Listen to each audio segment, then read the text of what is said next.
as well, just enough for him to be able to group with Malibuca. They've already found a Flowberry Fizz. They're getting the shield online. Worthy and Alex know that they've got to be fast on these Avengers chests. Yeah, and this is not the only contested team, right? There are going to be other fights happening here. Play close attention to what's going to go down, though.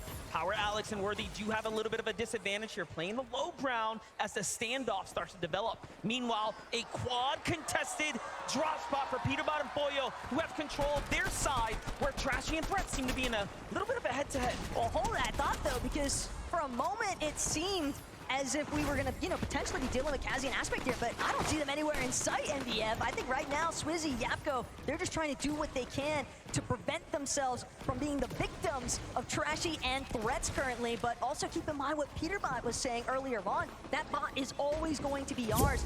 Emma Frost's medallion and that mythic striker burst, that's everything that they're after, and he's already collected it.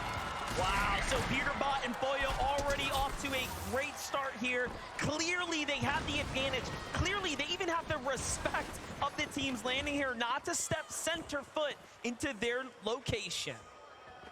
It's only a matter of time, though. As soon as that reveal medallion actually procs, there's going to be 15 seconds that Swizzy, Yapko, Threats, Trashy, they're all going to be marked here at the raft. So escaping might not be the solution. They're going to have to fight their way out of this. We've seen the interviews, we've seen, Trashy and Threat's perspective on this. They already know that they're gonna have a problem with Swizzy and Yapko, and that Peterbot and Boyo will just be waiting for their opportunity as the time continues to tick on. You can see they're doing just that, ready to possibly pounce here in the coming moments, but Vino and Clix, y'all, are here, and they are indeed contested. The moment these names lit up on screen, you can just hear the crowd going crazy. I mean, a clear fan favorite for good reason. And I think the most incredible part about it is just listening to Clix talk about the fact, hey, we just found out a couple days ago, yeah, we are going to be contested. But for Damo and Resigns, you have to also factor in, this is familiarity for them. Sandy Steps has been their home as well. Yeah, and this is a lot of respect coming from both sides. Clix and Vino, of course, just feeling out the playing field right now, playing the outskirts, meaning that no team can, rotate from behind them, whereas Resigns and Damo are content with their side of the map. But Middle Eastern teams are on the set here. Haman and Cow Gamer now up against the likes of CZB and Nathan, who's underneath them. And CZB and Nathan, I think, definitely one of those teams that I think a lot of people would view as that potential underdog story. But the interesting aspect is knowing that they are going to be contested here at Grand Glacier. And what we're seeing a lot of right now, MDF, players that are just having these small, mild interruptions to their traditional loot paths, and what kind of dominoes effect that might have after the fact. And also, just look at how many players are alive. This is about as intense as it can get. When there's this much money on the line, when you have this much time, right, to wait, sit, contemplate your strategy. What are you gonna do when the call comes? You have to answer it. Chapentini here, pushing the pressure, pushing the conversation right now. Ager's not looking good for him. He's gonna be the first to fall, and that's one NA team down. Bit of a tragic start there for Rise and Agers, but their downfall is Teeny and Chaps Uprising. Bound to be super happy with the elimination damage that they just secured there. Surge tags are always going to be so crucial. And in a lobby like this, MDF, we know that we have so many heavy power hitter teams. That's going to be insane to think about. You have to connect on every single shot. Well, here's someone who's gonna do just that. Thomas HD doing an excellent job holding his high ground.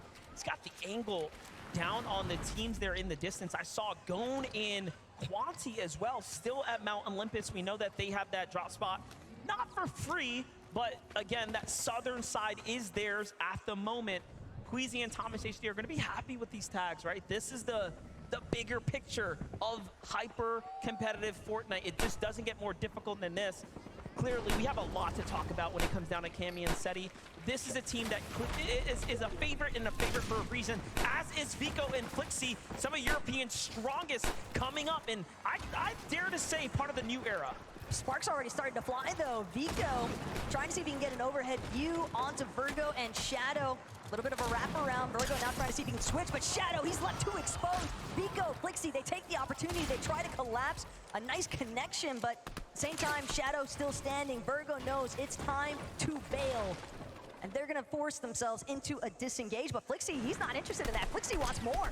Oh yeah, this is a storybook kind of conversation right here. This is something that we expected to happen. If you're gonna go up against the likes of Flixie and Vico's pathing, you just have to get out of the way or get ran down. And Virgo and Shadow are gonna be another NA team to fall here to the hands of a European juggernaut. And, you know, this is, again, I have an inkling just to start for Flixie and Vico. Hey, there's a big reason why these guys have Reckless Railways uncontested. You do not want to have to deal with some of those up-close and personal box fights early on, but Paper, Victor V, they've also found themselves in a little bit of skirmish here. Clone, alongside Kremzu, trying to make sure, but they've got to be careful. Look at the stealth opportunity here. Gon and Quanti, absolute ninjas. They're getting really close here. A lot of danger lurking nearby, and Brazil, of course, known for what they're capable of when it comes down to jumping in and playing aggressive, and they do just that, but no, the ambush was unsuccessful. Paper, oh, so close, escapes by the skin of his teeth. Talking about Brazilian teams sneaking up. It's Persa and Ed, also on the prowl right now. Everybody just crouch walking up to all of the commotion that this box fight is bringing just outside northwest side of Mount Olympus here. And the most important aspect though, Paper, you gotta respect that 180 turnaround, throws up the middle wall, makes sure to protect himself. But Persa, Ed, they've now found an opening, but it's gonna be cut short. Victor V, Paper, all these teams starting to congest here, and a surge base on top to boot. Here's what I'm thinking. I'm thinking Persa and Ed are recognizing we have to get in a fight. Like, whether we want to or not, Storm Surge is going to become an issue. And if you're unfamiliar what that means, when there's a certain amount of players alive, the game is going to force you to fight other teams. Damage will start to rain in the visual of lightning bolts and take you out the game if you're not being active. The real thorn in the side right now, though, for Victor V and Paper is it's evident that they want to get inside of that bunker. Clone and Kremzu, though, they are doing everything in their power to prevent anyone else. They might find themselves trapped at the bottom of it for a time being, though, because keep in mind, teams do like to hold whenever they find duos inside of that bunker. Quanti and Gon also setting up, looking back inwards, trying to see what's going to happen here. Meanwhile, Victor V and Paper really wearing the results of this drawn-out fight on their loadout right here. You can see ammunition starting to run low, builds even shorter than that. It's only going to be a matter of time before this starts to go super south, so if Paper and Victor V can't step up and finish this fight soon, it's not going to be good. Yeah, but at this point, they have to find closure. There's no opportunity to retreat. You are all in at this stage. They've invested too much time, and they know that they need more surge tag damage as well. Clone, Kremzu, more than content to sit this one out, though, because the weapon bunker is sounding, and they're going to have the advantage once it opens. Yeah, if they get to jump down there first and, of course, secure the goods, there's going to be a lot of loot that's going to be given out to Clone here shortly, but Paper and Victor V don't want that to happen. You can see how much more urgency, right, is put behind these shots now as they're trying to push in.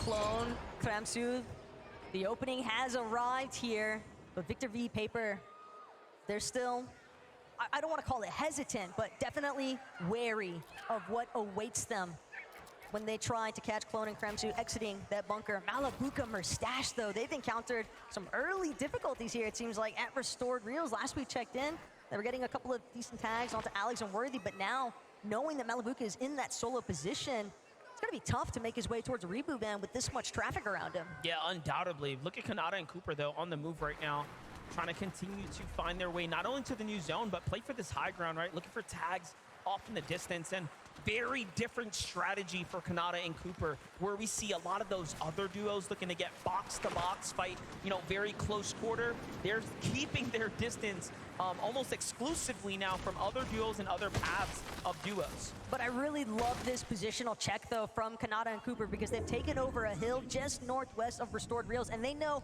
all those duos that are far west on the map, far north, they're gonna have to rotate through Cooper and Kanata. They're just, Kanata is notorious for setting up surge bases in positions where you have ample opportunity to deal some damage to other teams. Oh, look at this. This is the clash we all expected. Vino and Clix versus Oceania's Damo there, who just rotated by. They're going to be the first to get a couple of tags and start to get the lead here. You have to be really careful. Vino and Clix are going to recognize that if they stay in the storm, what's going to happen, those other teams are going to have strong positions to give them even more of a problem later. But it seems like they want to continue to press the action here. Kashoro, though, kind of could get caught in the mix here. Not sure if Clix and Veno have spotted him out just yet, but Kashoro, the moment that he tries to break through, that's when Clix sees small opportunity to try and bounce in here. But again, MDF, this is getting a little bit more drawn out than maybe what Clix and Veno were after. Yeah, because Andalix and Sato were still here. They thought it was just a solo, but now they walk into almost a spider's web here. Sato and Andalix do have heals as well, so they can kind of sustain themselves for quite some time, but I'm not sure how much Andalix has to work with. Meanwhile, the GOATs of the region, the Kings of EU, the most consistent duo in the world when it comes to LAN performances in the recent years are here. Every view we pan over, it's like sharks in the water currently. The fact that Cammy and Seti have now decided to just stroll on over so casually, but they recognize there's no real openings for us to taste this one just yet. Let's prioritize our positioning and set because they can always set up to intervene. Kashoro trying to do what he can to escape, but Veno's gonna shut that one down in no time. And his first elimination goes to Clix. Vino's gonna be the first to claim it alongside Clix here for a big elimination, and that's gonna set themselves off in the right pace here. Still, pay attention on the other side. Kanata and Cooper, completely opposite situation now as we talked about them keeping their distance. Visual and Braids are gonna step up to the plate. Let's see if they can hit this swing at bat, but nothing just yet. Something important to consider though, Visuals and Braids, this is our duo that came in at the final hour. Just last night, they discovered that they were going to be participating on the global stage. What's their prep time look like in comparison to everyone else? But more importantly still, Braids, he's trying to make sure that he brings the fight to Cooper and Kanata. They're not willing to fold. A couple of armored walls already expended from both sides as well. Kanata still able to find the shots that matter though. And him and Cooper doing a decent job at just trying to forcibly create space. And this is not just any backup duo here. This is a team that is very much tenured and familiar with one another. They, in fact, have duoed with each other throughout the year. So, again, not your regular backup team. This is a very, very scary team to be fighting right now, and a huge opportunity like this is not going to be taken for granted. And you can see the fact that they forced these great players to use their armored walls tells a lot. Let's jump in with Murstache and Malibuca here, though, as the Storm Surge is effectively active now.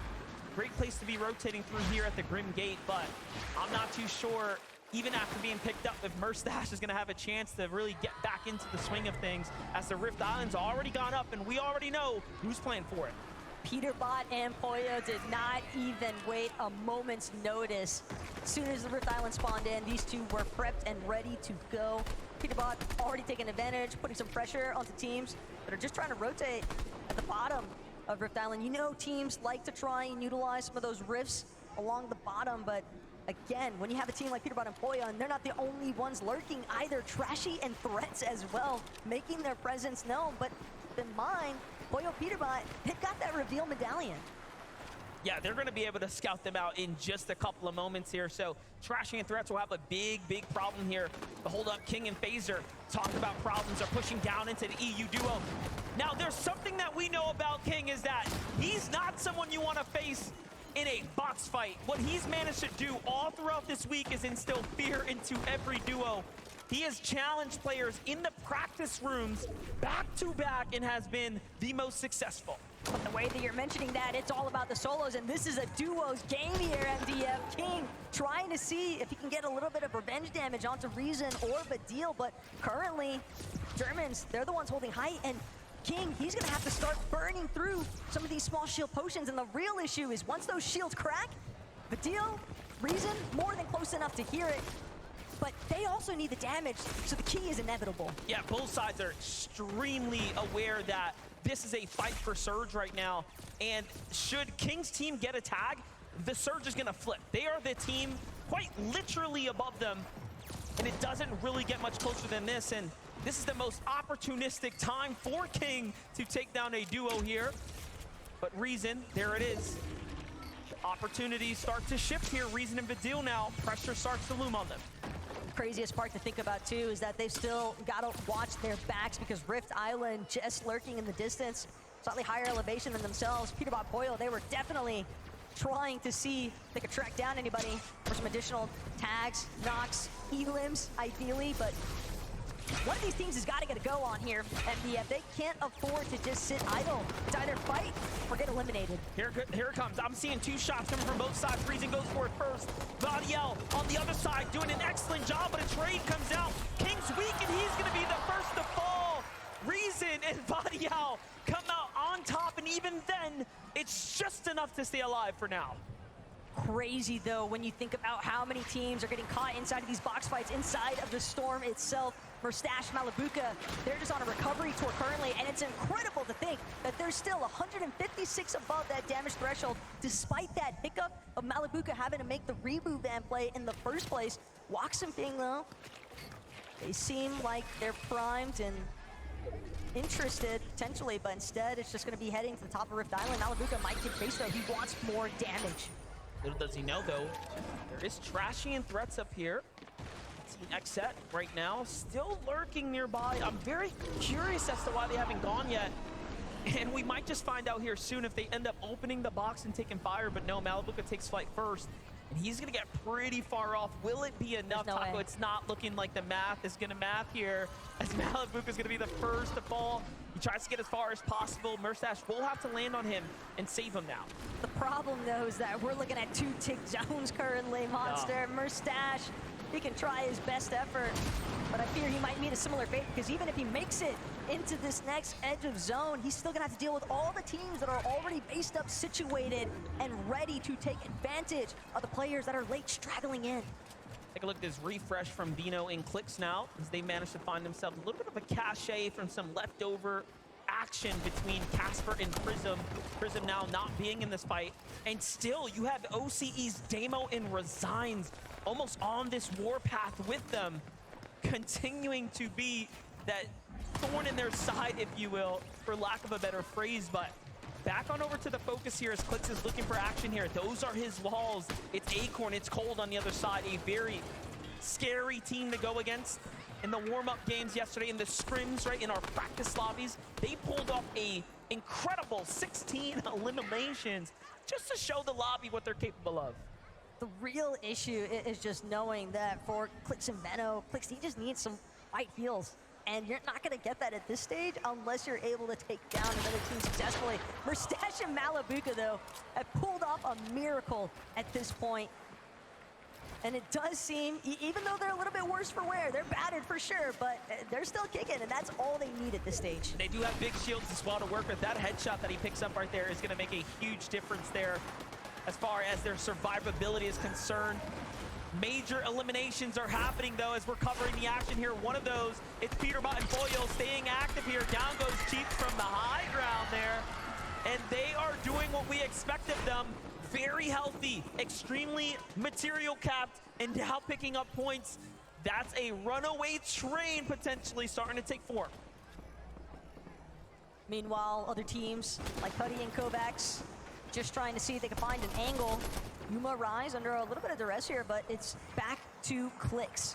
Veno trying to see if they can finagle their way out of this awkward position that they found themselves in, boxed up right next to Acorn and Cold. But again, Acorn Cold, they've got a decent amount of materials to work with. More importantly still, though, I think that they are certainly willing to jump into a fight if it calls for. Oh yeah, yesterday has absolutely proven that they can take on any team without a problem. Talk about good teams that are still standing right now, teams that we've been kind of following the story. Victor V and Paper.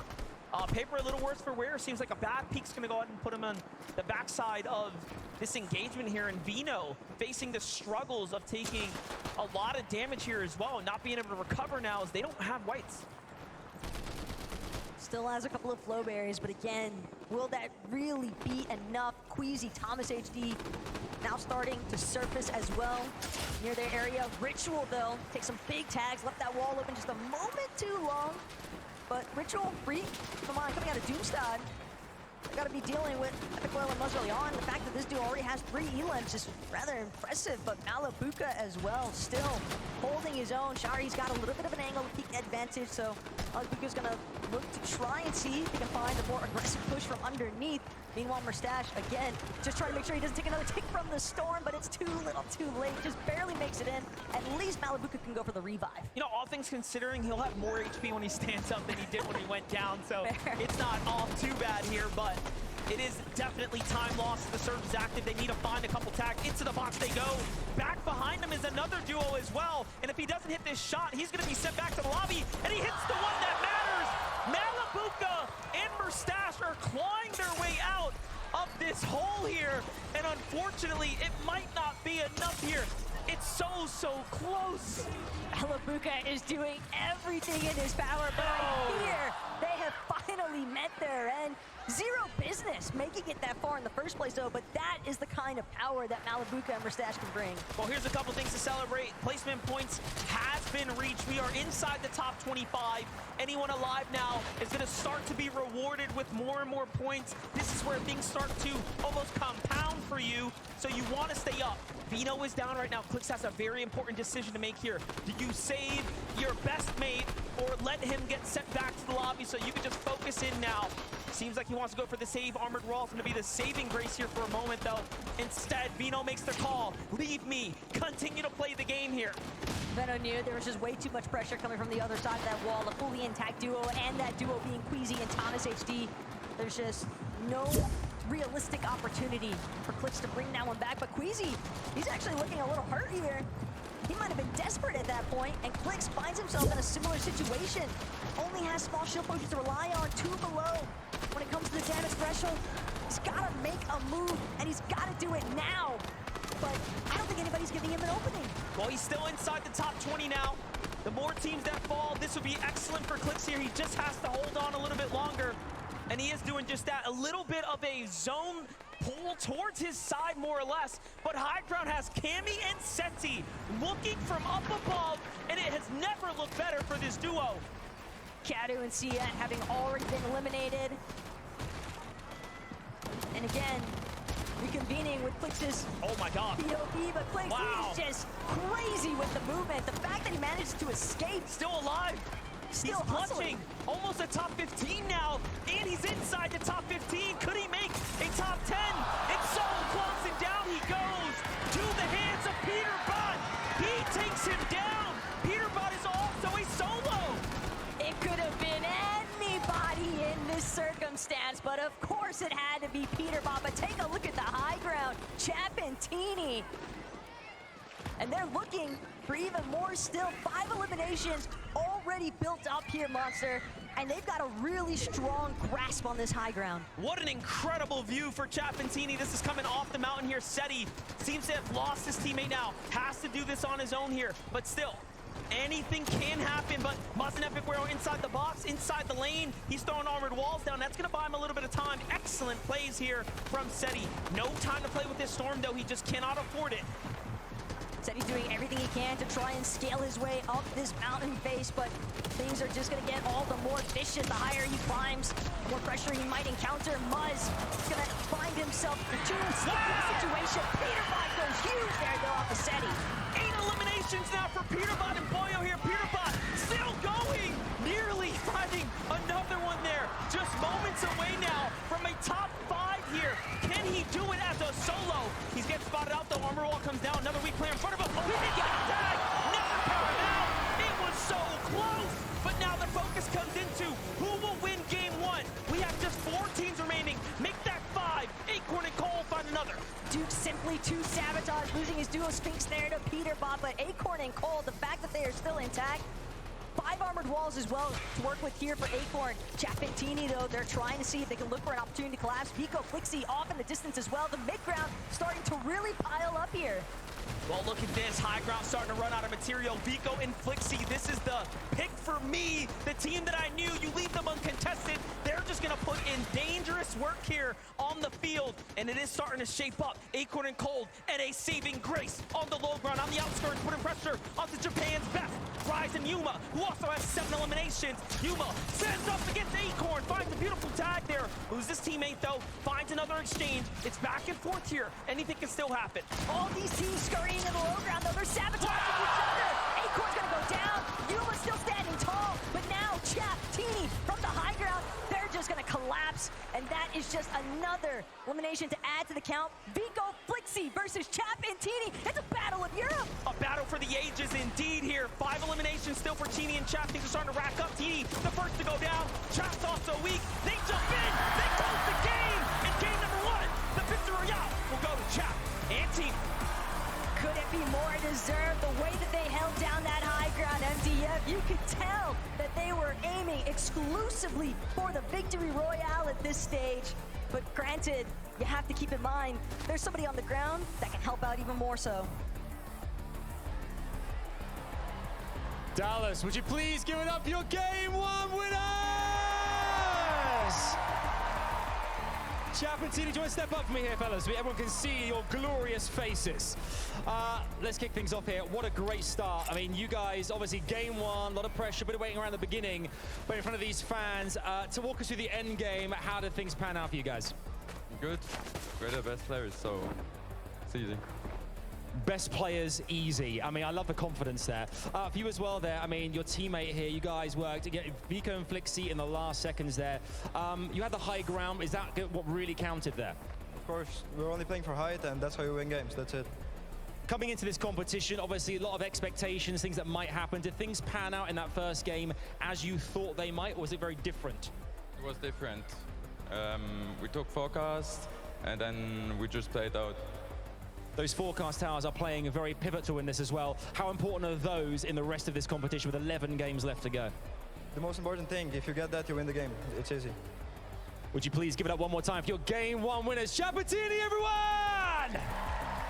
Oh, things have started beautifully here. There is loads more coming your way here, courtesy of the FNCS Global Championships 2024. A short break from us here on the broadcast, but do not go anywhere. Stay exactly where you are. There's loads more coming your way very, very soon.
is going on, everybody? Welcome back to the FNCS game number 1.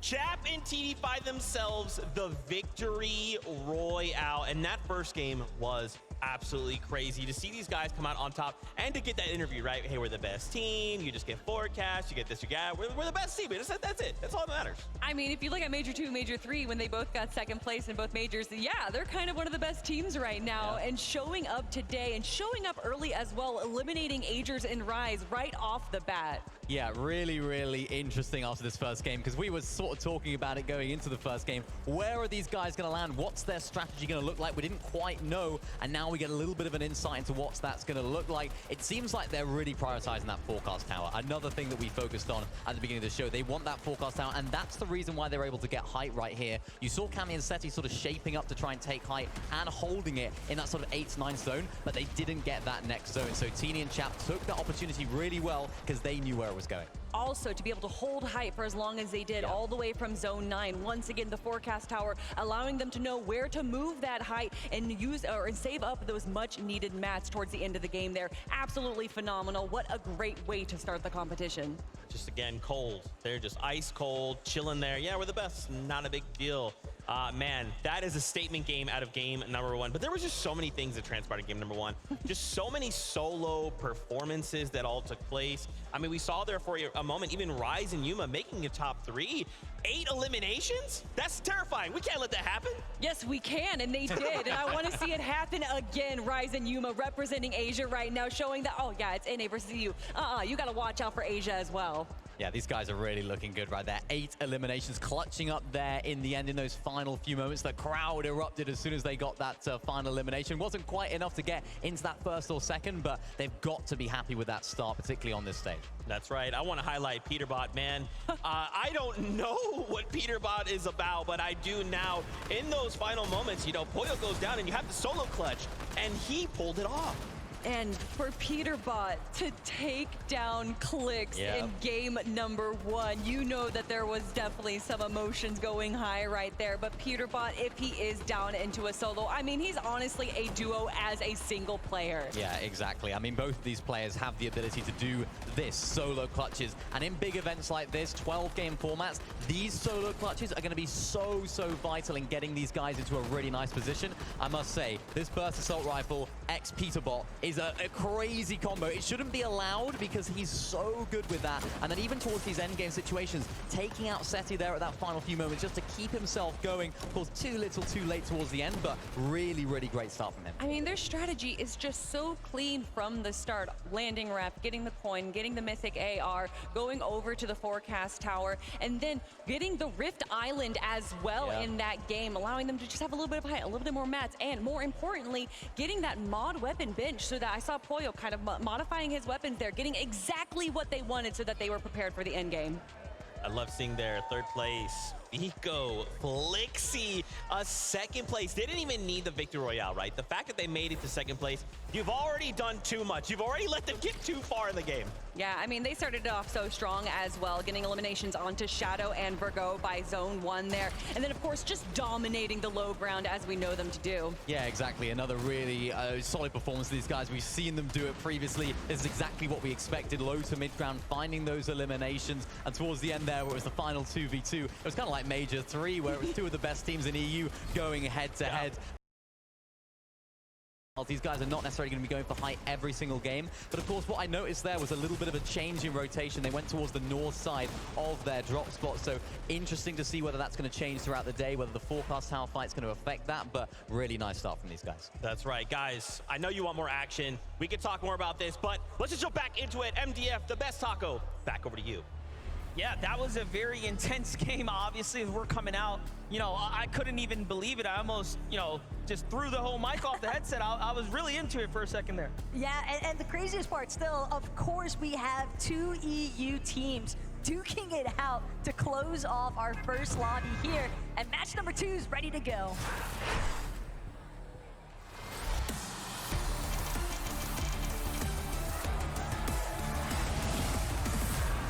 The battle bus has left the station. Match number 2 is here.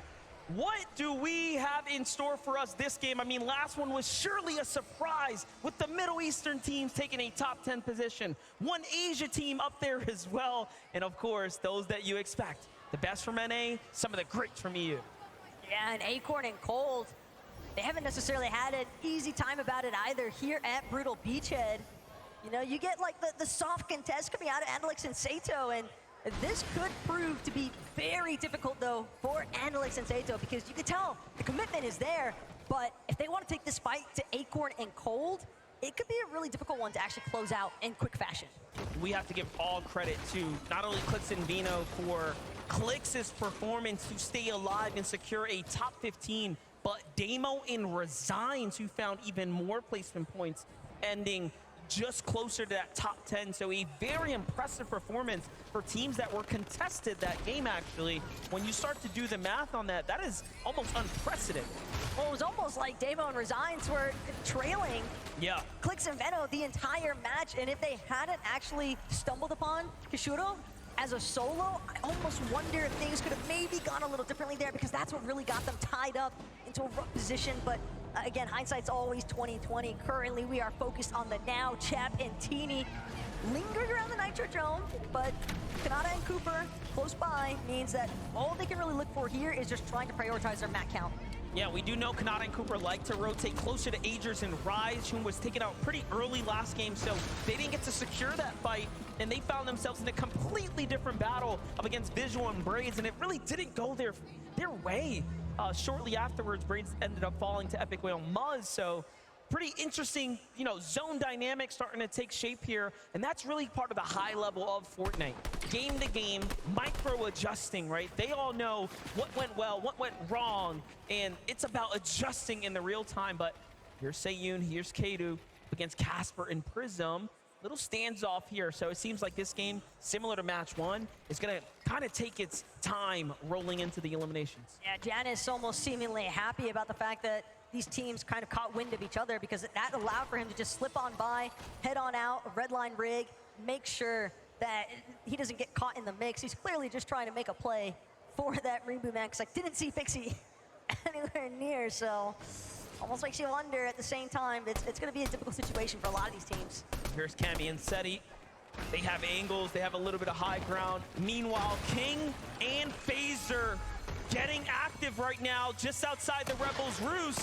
What is happening here? They seem to be finding their groove right now. It's Visual and Braids once again who are giving some of these duos a really difficult time, making them all second guess whether or not they should be sticking around and fighting them. So, you know, that's impressive. Yeah, but this is also a really smart disengage from King and FaZe, recognizing the fact Sky Scroll still nearby as well. Rebels Roost just a little bit too poppin' for their interest at the moment, but even hanging around the underworld could pose some issues, because they didn't stick around for the fight. Don't know how much surge damage they've actually been able to accrue at this stage, and once we start to get into that mid-game rotation aspect of the we already saw a handful of teams, even some of the teams that you wouldn't necessarily anticipate to struggle with their surge damage, having issues. Very interesting. We get to catch up with Batman Booga and Rapid here at the Grim Gate. This has been their drop spot for quite some time, coming out of Major 3, of course, with an excellent performance. You know, if you start looking at the paper trail of Rapid and Batman Booga, everyone's marking them up towards the top 3 as far as the NA teams are concerned. And talking about top 3, it wouldn't be one without Cold and Acorn. They're just putting teams down. This time, they do finish the fight up against Andelix and Sato. They don't let them escape. But now something that Sato and Andelix are potentially going to have to start considering is, if this keeps going in favor of Acorn and Cold, if they continue to take the fight to them, do you switch for day 2? But I think we still got a few more lobbies to work through before that really starts to become the real question mark here. For Stash Malibuca, though, starting off somewhat on the right foot here at Restored Reels. One elimination already. Curious if one of those is onto either Alex or Worthy.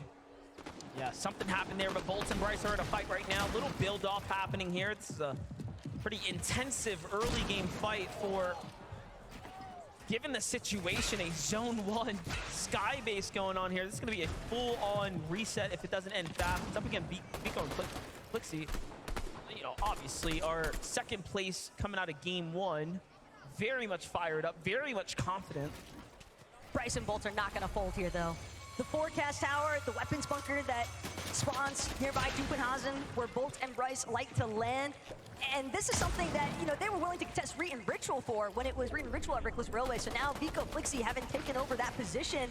And it's funny because you ask Vico in the player lounge last night, hey, what do you think about the forecast tower? He's like, that's my forecast tower. You ask any of these players who are actually trying to contest, they'll always tell you the same thing. That's my forecast. And yet, Vico, Flixie, they find themselves stuck because Bryce and Bolt either need to get eliminated or forced out here. Whoever controls the NPC is going to win. It's pretty incredible. You got to talk with Vico. I got to talk with Bolts and Bolts' brother, and they had nothing but positive things to say, and honestly confidence about the fact that this is their forecast tower, and he's here, and he believes that paired up with Bryce, they are a perfect combination. So very interesting to see that both teams very much feel like they're entitled to this drop. Vico and Flixie seem to be the first, of course, boots on the ground here. They're going to secure the card, which means they have everything that they need here to go ahead and be the one to get the first dibs. But Bolt comes in, takes down Flixie from up above. Whose tower is it? Vico might have that key card, but how long can he really hold on to it? He's trying to just get out of dodge at this point, creating as much space as possible. But you know Bolts and Bryce, now that they've isolated Vico by forcibly eliminating Flixie, they're gonna chase him. They do not want to let him escape with that forecast key card. And this is not just an elimination. This is not just a player. That is someone who holds the keys to every single storm for the remainder of this game. It is worth so much more than just a set of points. Bolts and Bryce have to think long and hard, and they end up easing off for a second, but it's because Clone and Kramsu was waiting for them, and Bryce is going to be one of the first to fall now as he gets ambushed. This was almost like an unexpected gift. Clone and Kramsu were situated exclusively for the bunker, and yet when Vico tried to escape because he recognized the fact, hey, I've just got to play for the reboot. I just need to get Flixie back into this game. We'll deal with the forecast later. But Kramsu and Clone, dude, too slick with it. That was just dirty right there to get boxed up. But look, Bolts has the card, so he actually ends up finding Vico potentially here, or no? Vico dropped it when he was running. He ends up dropping it just so that he doesn't, you know, bring that heat with him. So very, very interesting turn of events here. But sure, you might have forecast secured, but at what cost? Because realistically, if I'm Kramsu, I'm not letting you escape. And that's the thing, Vico knew that there was no reason for him to continue trying to hold on. He did not have the materials to feasibly escape unless he gave up that key card. I actually love that we got to see him drop the key card as well, right? Just saying, hey, look, you can have it, man. My hands are in the air. White flag is waved. Go ahead, take it. And he plays for another day. That just really shows you what this tournament means, right? That's not an interaction you'll have in any regular game, right? There's just something so prestigious about the Fortnite Global Championship that even the players give respect to one another like that. It's incredible to watch. Wow, this is looking like a menacing situation building up currently, though. Clix, Veno, Acorn, Gold, Chap, Teeny, Gammy, Oh my Zeddy. gosh. I don't think we could ask for anything better at this stage, but fact of the matter is, all these teams are just fixated on one thing, and it's likely the weapons bunker. And you hear it, it's opening up right now, and Clix and Veno the first to fold as they recognize, hey, there are 4 teams here. This is not the greatest idea. They double back to the campfire. They'll get their chance at the bunker, right? They'll be able to pick up some scraps, get their attachments, but first, sit things out, let things settle. I like that flyby though, Janus and Pixie, so it looks like Janus's rescue mission was a success. He was able to make his way towards a reboot van, but again, you have to start to wonder what kind of damage was he able to collect prior to losing Pixie. And now, Reckless Railway is heating up one more time because Vico doubled back, brought Flixie into it, but now Shadow and Virgo trying to see if they can pose a threat. Listen, Shadow, someone I've known for a long time. I've followed his career closely. He is a very, very scary player once he starts to get situated. Game 1 jitters are out of the way now. Him and Virgo have been nothing but successful as a duo here. But wait a second, Vico and Flixie, as we know, again, are EU's best right now. Clearly some of the strongest fighters on the region. And then you have OCE's Danith and Tinka, right? Champions of OCE lurking nearby, seeing what's happening here. Trying to put OCE's stamp on it. But Vico and Flixie, I mean, we're talking about you made your 3 winners at this stage, right? You've got to imagine the level of confidence. Even when you talk to either of them, they are just reeking of confidence, essentially, and for good measure, because Vico, Flixie, they've been successful, despite the fact that Vico was incredibly low on material count as well. He's still able to stave off Shadow and Virgo, and that is not an easy feat by any means. Jumping to the other side here, Dukes and Sphinx trying to figure out what's happening down here south on the zone as things are just starting to develop. Clearly shots are coming in from teams in the distance. Meanwhile, Queasy has that high ground. Chap though lurking up, trying to see how he can possibly get involved. Teeny already sitting on the base for a moment there. You couldn't even tell.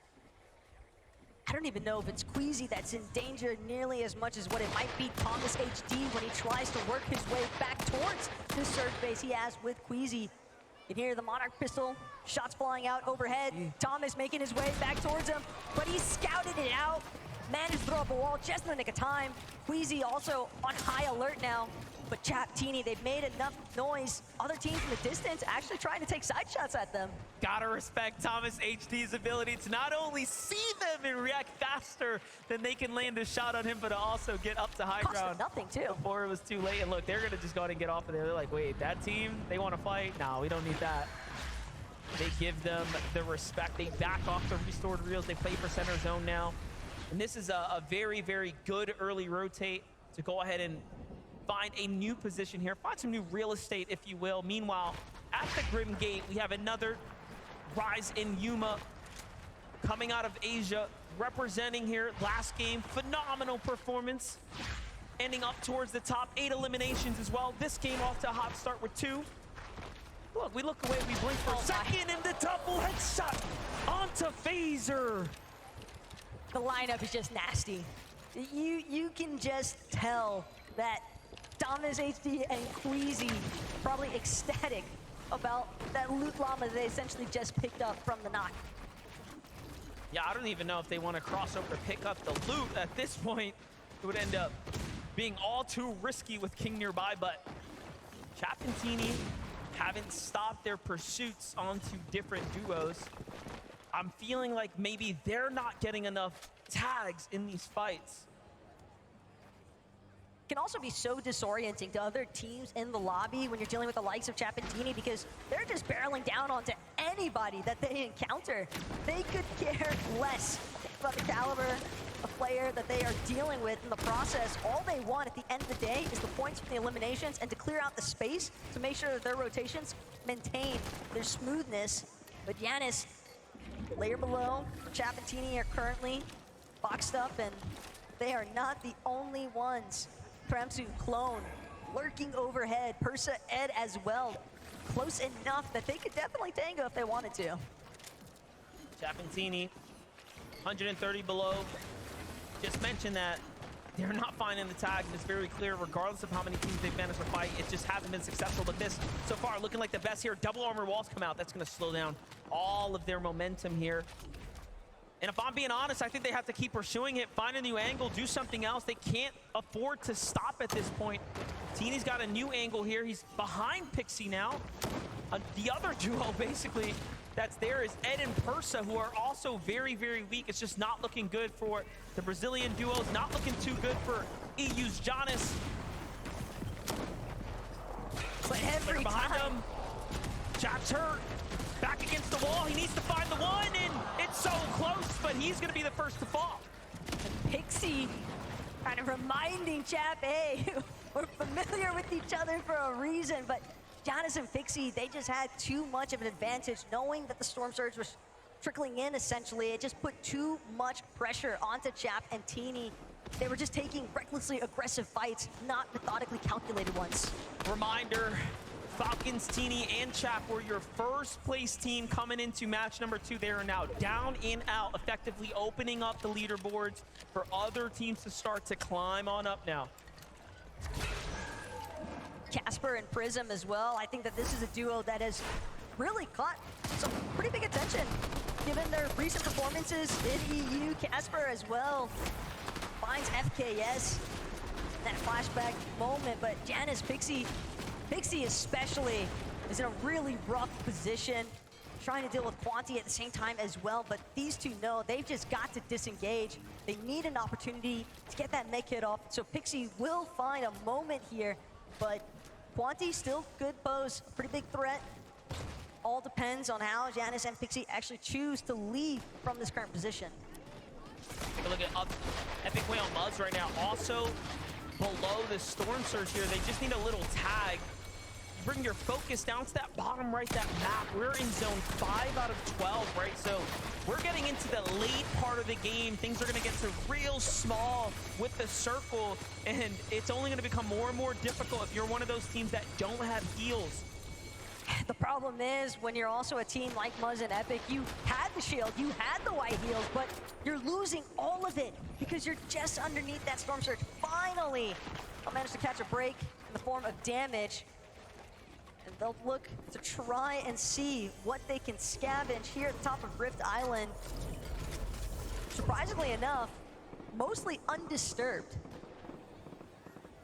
Little update there as Adapter and FKS fully eliminated, so 10th place is out, 1st place is out. Cammy and Seti threshold as well. Again, what that means is that Lightning Bolt is gonna start coming down from the sky. They're gonna start losing 25 HP over the course of time. Periodically, it'll start to add up. Flixie and Vico, this is why they're fighting all the teams, because they need to. Otherwise, they will be sent back to the lobby for not doing enough damage. Here it is. Vico gets slammed in on from 2 angles, but Cammy gets crushed by a devastating shot. Vico hits the one that he needs to. Meanwhile, Rise and Yuma jump into the mix here. This is our team in the lead here. Vico, though, is so good that he is putting up numbers up against every single region right now. It's still defending for his teammate. He's just trying to make sure that he can throw Flixie into a safe position. Revive is clearly on his mind. Armored walls are going to be sent out. Yuma, Rise, they're hoping that they can try to collapse, but I fear the moment has left them. Vico doing so much when it mattered most to hold his ground. And sure enough, the revive is a success. Flixie has been brought back into this battle, and that's going to cause Rise and Yuma to reconsider whether they actually want to take this engagement. And that was our current 1st and 2nd place teams basically to be going head to head. But let's jump in with Clone and Kramsu right now. Another team very, very desperate here to find a fight. Clix and Epic Whale are the team not so desperate, but ready to defend. But no, they lose the walls first. This is not looking good. But they end up finding the shots, and Clix is so fast. He hits one and then the second before they can even notice what happened to them. Yeah, you know this guy's been taking some tips from Meno. I mean, he's been forming his own kind of master class at this stage. The edit in, caught by Vino there. The trap was delayed. So good. That's exactly the kind of bounce back too that you would hope for, especially when you consider game number 1 probably got a little bit more messy than what they'd initially intended. So moments like that can really captivate a lot of momentum for players on the big stage. You know, you make a great point. The first game was really difficult for them. They spend a little too much time inside the storm. So look, already micro adjustments starting to come in, but Muzz and Epic Whale here. Muzz is down, or sorry, Epic Whale's down. Muzz is by himself. He finds the tags that he needs, doubles back to save his teammate as the Storm Surge was doing damage. And Vidil and Reason are recognizing, wait a second, why did you stop pushing here? Something clearly went wrong. Muzz now has to back off. I don't even think he got to pick up his teammate in time. No, Epic Whale gets finished there. And the development now for Muzz is that he is left by himself with nothing to really work with. I mean, it's all but over for him at this point if Vidil and Reason want to push. At the same time, though, Muzz is definitely a bit of a solo mastermind. If anybody could look for a clutch opportunity, the real issue that I'm seeing right now, though, MDF, Baka, Pars, right behind where Muzz is currently fixated. And if he wants to press forward, Vidil and Reason on the other end of these walls, it's going to cost Muzz so much if he's able to escape this as far as his builds are concerned. He's already looking low on that material count. Yeah, you saw him look through the wall. I was like, wait, what's left there? Nothing. And I think that was a mistake because now Varial and Reason can tell, wait, he's still pretty close, and they definitely know he's a weakened solo. But hey, if Muzz can stay alive, he has the zone, he'll be okay for a little bit of time. Placement points are just moments away. Take a look from the other perspective, how the damage ended up racking up there. An excellent tag by Reason, and then the Surge finishes the job there in the end. So very, very close. Had, you know, they not had that problem, they definitely were the team ahead. But here's a team that hasn't really found their footing just yet. Peterbot and Boyo trying to figure it out in match number 2 right now. Well, you say that, but Peterbot was kind of on a rampage in our first lobby. But this time, obviously, hoping that he can do it alongside his duo, Pipoli, Kyoto. They are met with an armored wall. The moment that they try to aggress onto Pars and Baka, and be forced to drop to the low ground, seeing they could try chop out these floors from underneath, but Pars, Baka, they recognize there's too much desperation from this duo. We don't need to take any sort of risky peeks. We're just gonna stay them back. They kind of have to, though, but no, Pipoli goes up to the box by himself. Baka and Pars are some of the best to do it, though, and they hit their tags. Literally granted a huge, huge opportunity there to get comfortable and situated in this game now. Meanwhile, Clix and Vino on a huge rotate here across the map.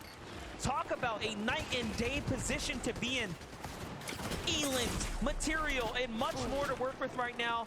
Clix, though, has to buy some time, get a little healthy here. Starting to run out of shields to work with, though, but still, they get time to regather themselves, to compose themselves for a moment.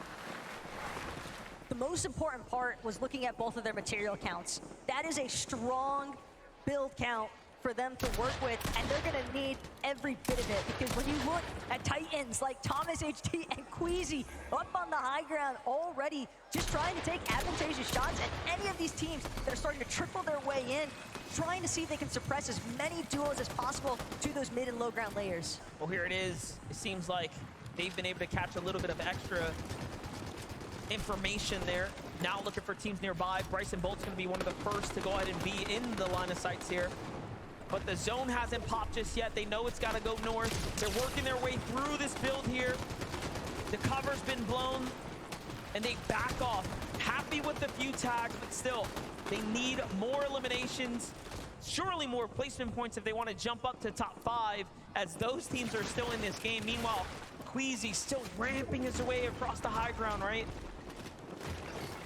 And that's for sure. Queasy, Thomas, they're going to try to hold on to hype for as long as possible. Ideally, the entire game, if possible, like what we saw at Chapatini in the last match. But Acorn Cold, very efficient, found a slight dead side rotate despite so much congestion having pooled in the real center of that last zone. But everybody's got to get a move on now. Poyo, Peterbot just doing what they can to stay ahead of the pack.